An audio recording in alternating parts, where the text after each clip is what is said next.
الحمدللہ والصلاة والسلام علی رسول اللہ۔ طالب علم اپنے وقت کو منظم کرنے کے لیے ٹائم ٹیبل کیسے مرتب کرے؟ سوال کیا گیا ہے، کیا آپ مجھے مشورہ دے سکتے ہیں کہ طالب علم اپنے وقت کو منظم کرنے کے لیے نظام الاوقات کیسے مرتب کرے؟ الجواب بعون اللہ سبحانہ وتعالی۔ اول، شرعی علم حاصل کرنے کی اسلام میں بہت زیادہ قدر و منزلت ہے، کیونکہ اللہ سبحانہ وتعالی نے شرعی علم اور علماء کرام کی مدح سرائی فرماتے ہوئے کہا، قل هل يستوي الذين يعلمون والذين لا يعلمون انما يتذكر اولو الالباب۔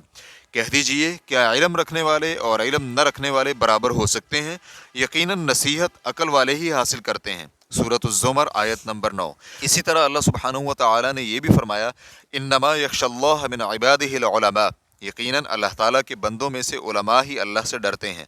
سورۃ الفاطر آیت نمبر 28۔ اسی طرح حمید بن عبد الرحمن کہتے ہیں، میں نے سیدنا معاویہ رضی اللہ عنہ کو خطاب کرتے ہوئے سنا، وہ کہہ رہے تھے، میں نے نبی مکرم صلی اللہ علیہ وآلہ وسلم کو فرماتے ہوئے سنا، اللہ تعالیٰ جس کے ساتھ خیر کا ارادہ فرما لے اسے دین کی سمجھ عطا کر دیتا ہے۔ اس حدیث کو امام بخاری حدیث نمبر 71 اور امام مسلم حدیث نمبر 1037 نے روایت کیا ہے۔ اسی طرح جناب ابو درداء رضی اللہ عنہ کہتے ہیں کہ میں نے رسول اکرم صلی اللہ علیہ وآلہ وسلم کو فرماتے ہوئے سنا، جو شخص کسی راستے میں حصول علم کی خاطر چلا ہو تو اللہ سبحانہ و تعالیٰ اسے جنت کی راہوں میں سے ایک راہ پر چلائے گا، اور بلا شبہ فرشتے طالب علم کی رضامندی کے لیے اپنے پر بچھاتے ہیں، اور صاحب علم کے لیے آسمانوں میں بسنے والے، زمین میں رہنے والے اور پانی کے اندر مچھلیاں بھی مغفرت طلب کرتی ہیں، اور بلا شبہ عالم کی عابد پر فضیلت ایسے ہی ہے جیسے کہ 14ویں کے چاند کی سب ستاروں پر ہوتی ہے۔ بلا شبہ علماء انبیاء کرام کے وارث ہیں، اور انبیاء کرام نے کوئی درہم و دینار ورثے میں نہیں چھوڑے، انہوں نے علم کی وراثت چھوڑی ہے، جس نے اسے حاصل کر لیا اس نے بڑا وافر حصہ پایا۔ اس حدیث کو ترمذی حدیث نمبر 2682، ابو داؤد حدیث نمبر 3641، ابن ماجہ حدیث نمبر 223 نے روایت کیا ہے، اور علامہ البانی رحمہ اللہ نے اسے صحیح الترغیب جلد نمبر 1 صفحہ نمبر 17 میں حسن قرار دیا ہے۔ شرعی علم کے ذریعے انسان دنیا و آخرت کی بھلائیاں حاصل کرتا ہے، بلکہ شرعی علم کو دیگر تمام علوم پر ترجیح حاصل ہے، خصوصاً ایسی صورت میں جب نیت بھی خالص ہو۔ دوم، حصول علم کے سفر کا آغاز کرنے کے لیے سب سے بہترین کام یہ ہے کہ قرآن کریم حفظ کریں۔ یہ ایسا عمل ہے کہ جس کے لیے لوگ ایک دوسرے سے آگے بڑھ کر حصہ لیتے ہیں اور خوب محنت کرتے ہیں۔ جسے بھی علم کی تشنگی ہے وہ سب سے پہلے یہی کام کرتا ہے۔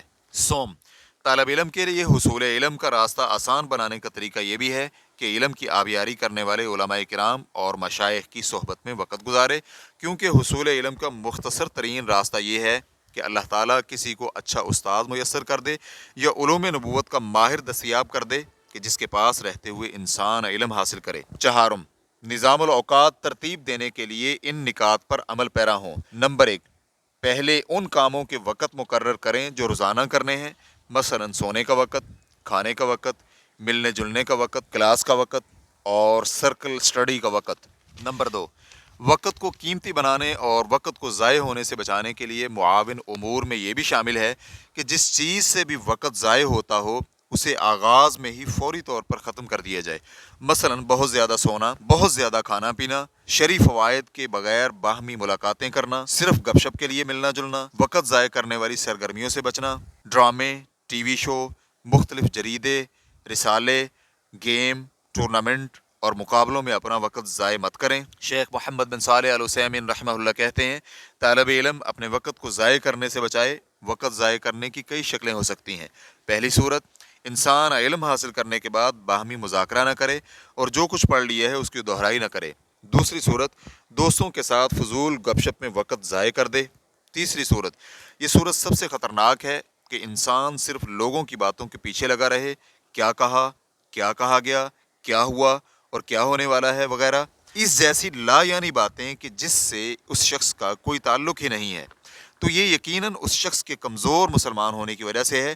ویسے بھی نبی مکرم صلی اللہ علیہ وآلہ وسلم کا فرمان ہے، انسان کے بہترین مسلمان ہونے کی علامت ہے کہ انسان لا یعنی چیزوں کی طرف توجہ نہ دے۔ اس حدیث کو ترمذی رحمہ اللہ حدیث نمبر 2318 نے روایت کیا ہے، اور علامہ البانی رحمہ اللہ نے اسے صحیح قرار دیا ہے۔ قیل و قال اور بہت زیادہ سوالات کرنا، یہ بھی وقت ضائع کرنے کی صورت ہے۔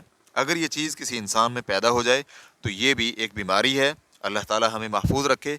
इसकी वजह से इंसान किसी से दुश्मनी रखने लग जाता है अगरचे वो दुश्मनी के लायक ना हो, और किसी से दोस्ती रखने लग जाता है अगरचे वो दोस्त बनाने के काबिल ना हो। ये इसलिए होता है कि वो इन उमूर में फंस कर हुसूल इल्म से दूर हो जाता है और दावा ये करता है कि ये भी हक़ की मदद के ज़ुमरे में आता है।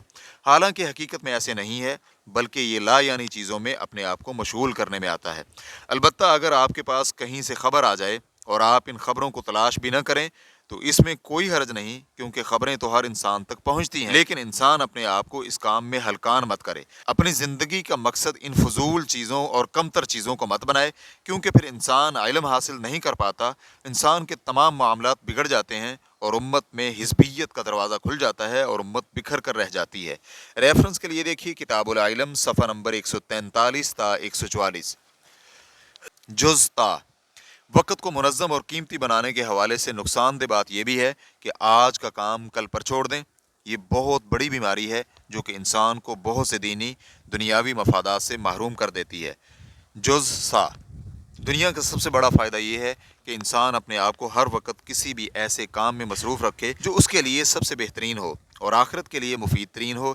जैसे कि इब्न क़य्यम रहमहुल्लाह कहते हैं, अफजल तरीन इबादत यह है कि आप हमा वक्त रज़ाई इलाही की जस्तजू में ऐसे लगे रहें जैसे उस वक़्त का तकाजा है और उसकी ज़िम्मेदारी है। रेफरेंस के लिए देखिए मदारिजुस सालिकीन जिल्द नंबर 1 सफ़ा नंबर 88। जुज़ जीम जिस कदर मुमकिन हो सके वक़्त से फ़ायदा उठाएं, एक लम्हा भी गुनाह और नाफरमानी में ना लगाएं, हर वक्त किसी न किसी नेकी में मसरूफ़ रहें। इस हवाले से सलफ़ सालेहीन रहिमहुमुल्लाह ने अपने औक़ात से फ़ायदा उठाते हुए नहायत ही दिलकश मिसालें पेश की हैं। चुनांचे अबू नईम अस्फ़हानी मुतवफ़ा 430 हिजरी, आप रहिमहुल्लाह दुनिया के बहुत बड़े हाफिज़ुल हदीस थे। लोग आपके पास इकट्ठे होकर इल्म हासिल करते थे। रोज़ाना एक शख्स ज़ोहर से पहले तक जो चाहता पढ़ता था। फिर जब आप उठकर घर जाने लगते तो रास्ते में जाते जाते भी तलबा का सबक सुनते और आप रहिमहुल्लाह को कभी भी इससे कोफत नहीं होती थी। इसी तरह सलीम राजी रहिमहुल्लाह शाफ़ी उल मसलक थे। वो कहते हैं कि मैं एक दिन आपके घर पहुंचा और रास्ते में उन्हें एक पारा पढ़कर सुनाया। हाफिज़ ज़हबी रहमहुल्लाह ख़तीब बगदादी की सवानें लिखते हुए कहते हैं, ख़तीब बगदादी रहमहुल्लाह चलते हुए भी वरक गिरदानी कर रहे होते थे। इब्न असाकिर रहमहुल्लाह के मुताल्लिक इन्हीं के अपने बेटे कहते हैं, 40 साल से खलवत व जलवत हर हालत में सिर्फ बाजमात नमाज अदा करने और तस्मीया पढ़ने के अलावा किसी काम में मसरूफ़ नहीं होते और हर वक्त अपने साथ किताबें रखते हैं, कुरान करीम की तिलावत करते हैं और दोहराई करते हैं। सलफ़ सालेहीन एक वक्त में कई काम करते हुए अपने वक्त को ज़्यादा से ज़्यादा कीमती बनाते थे। चुनांचे अगर लिखते लिखते कलम टूट गया और उसे घड़ने की ज़रूरत महसूस होती तो कलम तराशते हुए ज़ुबान से अल्लाह का जिक्र करते थे, या फिर हाथ से कलम तराशते और ज़ुबान से याद की हुई चीज़ों को दोहराने लग जाते कि कहीं वक़्त फ़रागत में ज़ाय ना हो जाए। अबुल वफ़ा अली बिन अक़ील रहमहुल्लाह कहा करते थे कि मेरे लिए एक लम्हा भी ज़ाय करना हलाल नहीं, हत्ता कि उस वक़्त को भी जब मेरी ज़ुबान मुज़ाकरा में मशगूल ना हो और मेरी आंखें मुताला न कर रही हों, क्योंकि उस वक़्त मैं अपने जहन से कुछ न कुछ काम कर रहा होता हूँ। इस तरह जब मैं बेदार होता हूँ तो जो कुछ मैंने लिखना होता है मैं उसकी मंसूबा बंदी कर चुका होता हूँ। इब्न क़य्यम रहमहुल्लाह कहते हैं, मैं ऐसे लोगों को भी जानता हूँ जिन्हें सर दर्द या बुखार वगैरह जैसी बीमारी लाहिक हो तो किताब अपने सर के पास रखते थे। जब भी कुछ इफाका महसूस करते थे पढ़ने लग जाते थे और जब थक जाते तो रख देते थे। जुज़ जीम टाइम टेबल और निज़ामुल औक़ात को इस अंदाज से डिज़ाइन करें। नंबर 1, तालब इल्म का टाइम टेबल फ़जर से शुरू होता है और फ़जर का वक़्त कुरान करीम, अहादीस और मुतून याद करने का वक़्त है। चुनांचे याद करने वाली चीज़ें खुसूसन कुरान करीम याद करने के लिए सहरी और फजर की नमाज के बाद का वक़्त बेहतरीन है, क्योंकि इस वक़्त ज़हन ताज़ा होता है और इस वक़्त चीज़ें बहुत जल्द याद हो जाती हैं। लिहाजा मस्जिद में नमाज अदा करने के बाद सूरज तुलू होने तक या इसके बाद भी मस्जिद में रहे और याद करने वाली सूरतें याद करे, पीछे से दोहराए। जब कुरान पाक का सबक याद हो जाए तो फिर अहादीस, फ़िक़ा, उसूल और लुगत वगैरह के मुतून याद करें। नंबर 2, अब अगर आपने काम पर जाना है या पढ़ने जाना है तो इसके लिए जाएं, वगरना सुबह का वक़्त ज़ोहर तक हिफ्ज़ और दोहराई में लगाएं, फिर कैलूला करके अपने जिस्म को सुकून पहुँचाएं। नंबर 3, असर के बाद इनफरादी मुताला करें या मिलजुल कर पढ़ें या मुख्तलिफ लेक्चर्स सुनें या दोहराई कर लें। नंबर 4, मगरिब के बाद इल्मी दुरूस सुनें और इशा की नमाज के बाद लिखी हुई चीज़ों की दोहराई कर लें या उस वक़्त में भी मुताला करें। यहाँ ये बात ज़हन नशीन रहे कि हमारी ज़िक्र करदा तरतीब इजमाली तरतीब है, वगरना मुरत्तब अंदाज से शेड्यूल बनाने के लिए हर शख्स अपनी अपनी मसरूफियात को मद्देनज़र रखकर निज़ामुल औक़ात मुरत्तब करेगा। इसलिए कि पढ़ने वाला शख्स मुलाजमत पेशा फ़र्द जैसा नहीं हो सकता, शादीशुदा फ़र्द गैर शादीशुदा जैसा नहीं हो सकता। इसी तरह जिसके पास खुला टाइम है वो और जिसके पास मसरूफियात के अंबार हैं, दोनों यकसा नहीं हो सकते। इसी तरह दीगर अफराद भी हैं। यहाँ अहम बात यह है कि वक़्त को मुरत्तब करते हुए दिन या रात के औकात में ऐसे लम्हात होने चाहिए जिनमें इंसान चीज़ों को याद करे और पढ़े, क्योंकि दिल तो चाहता है कि सुकून करे, सुस्ती से काम ले। तो यहाँ इंसान को चाहिए कि अपने आप को मेहनती और चाको चौबंद बनाए, अपने आप को मुनज़्ज़म और मुरत्तब अंदाज से रहने का आदी बनाए, इताअत इलाही का खुसूसी एहतमाम करे, वगरना पहले दिन ज़ाय होगा और फिर उम्र भी ज़ाय हो जाएगी। वल्लाहु तआला अअलम। इस्लाम QA रिकॉर्डिंग्स मुअस्ससतुश शेख मोहम्मद सालेह अल मुनज्जिद अल ममलकतुल अरबिय्यतुस सऊदिय्या, फतवा नंबर 138389। वस्सलामु अलैकुम व रहमतुल्लाहि व बरकातुहू।